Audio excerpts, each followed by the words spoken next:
बांग्लादेश की सियासत में फिर हलचल तेज है। प्रधानमंत्री पद की शपथ लिए तारिक रहमान को महज कुछ ही दिन हुए हैं और विरोध के स्वर बुलंद कर दिए हैं नाहिद इस्लाम ने। आरोप सीधे सत्ता पर हैं, इशारों में भारत का भी जिक्र हुआ है। सवाल ये कि क्या बांग्लादेश में पुरानी सियासी ताकतों की वापसी की पटकथा लिखी जा रही है? क्या नई सरकार की शुरुआत ही टकराव से हो रही है? क्या आवामी लीग की वापसी की आहट है? और क्या भारत का नाम इस बहस में क्यों लिया गया? आज इस वीडियो में हम इसी मुद्दे पर बात करेंगे। नमस्कार, स्वागत है आपका न्यूज़ 18 राजस्थान के डिजिटल चैनल पर और आपके साथ मैं हूं वंदना त्यागी। बांग्लादेश में हालिया चुनाव के बाद बांग्लादेश नेशनलिस्ट पार्टी यानी बीएनपी की सरकार बनी है, जिसके नेता हैं तारिक रहमान। लेकिन चुनाव के नतीजों के साथ ही सियासी खेमों में खींचतान शुरू हो गई है।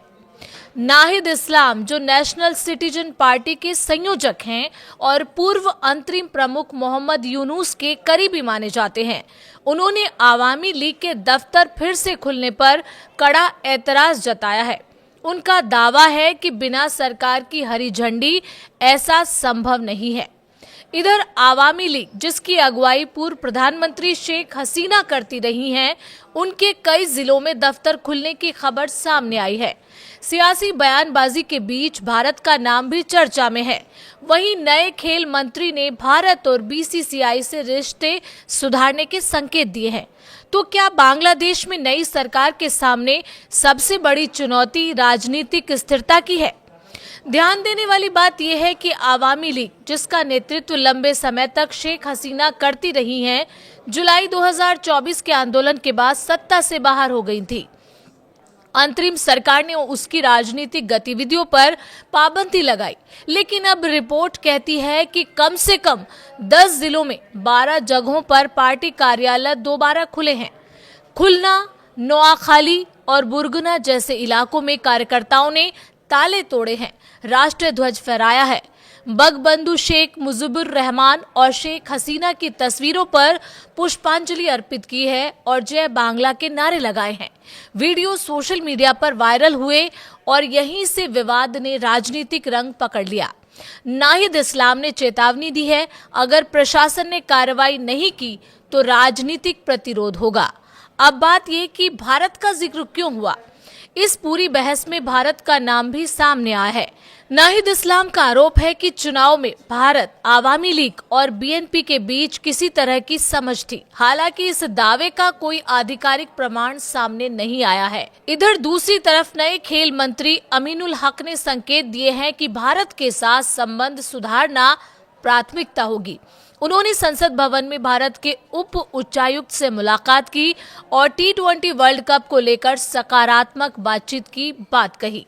आपको बता दें कि अंतरिम सरकार के दौर में क्रिकेटर मुस्तफिजुर रहमान को आईपीएल से बाहर किए जाने के मुद्दे पर बांग्लादेश ने भारत में आयोजित T20 वर्ल्ड कप में भाग नहीं लिया था। अब नई सरकार इस कड़वाहट को खत्म करने के संकेत दे रही है। सिर्फ राजनीतिक दफ्तरों का मुद्दा ही नहीं, संविधान सुधार भी बड़ा विवाद बना हुआ है। जुलाई में नेशनल चार्टर 2025 में, जिसे अंतरिम सरकार ने तैयार किया था, उसमें 80 से ज्यादा प्रस्ताव शामिल हैं। मुख्य बिंदु क्या है उस प्रस्ताव के? उस प्रस्ताव के मुताबिक महिलाओं की राजनीतिक भागीदारी बढ़ाना, प्रधानमंत्री कार्यालय की सीमा तय करना, राष्ट्रपति की शक्तियों को मजबूत करना, न्यायपालिका की स्वतंत्रता सुनिश्चित करना, 350 संसदीय संसद के साथ 100 सदस्य उच्च सदन का गठन। इस चार्टर को 60% से ज्यादा मतदाताओं ने समर्थन दिया था, लेकिन बीएनपी सांसदों ने संविधान सुधार परिषद में शपथ लेने से इनकार कर दिया। नाहिद इस्लाम का कहना है, सुधार परिषद के बिना संसद निरर्थक है। वहीं बीएनपी का तर्क है कि प्रक्रिया और व्याख्या पर गंभीर मतभेद है। नाहिद इस्लाम ने 50 सदस्यीय मंत्रिमंडल पर भी सवाल उठाए हैं। उनका दावा है कि करीब 62% मंत्री और राज्य मंत्री व्यवसायी पृष्ठभूमि से आते हैं। उन्होंने कहा, व्यवसायी होना अपराध नहीं, लेकिन विविध पेशों से प्रतिनिधित्व होना चाहिए था। साथ ही राष्ट्रीय सुरक्षा सलाहकार खलीलुर रहमान को मंत्रिमंडल में शामिल करने पर आपत्ति जताई गई। तो तस्वीर साफ है, नई सरकार, पुराना अविश्वास, संविधान सुधार पर टकराव, आवामी लीग की सक्रियता, भारत के साथ रिश्तों पर नई दिशा की कोशिश। बांग्लादेश इस वक्त राजनीतिक संक्रमण के दौर में है। सवाल ये है कि क्या ये टकराव लोकतांत्रिक बहस का हिस्सा है या आने वाले दिनों में सड़कों पर नई राजनीतिक लड़ाई देखने को मिलेगी। आपको क्या लगता है? आप अपनी राय हमें कमेंट के जरिए बता सकते हैं।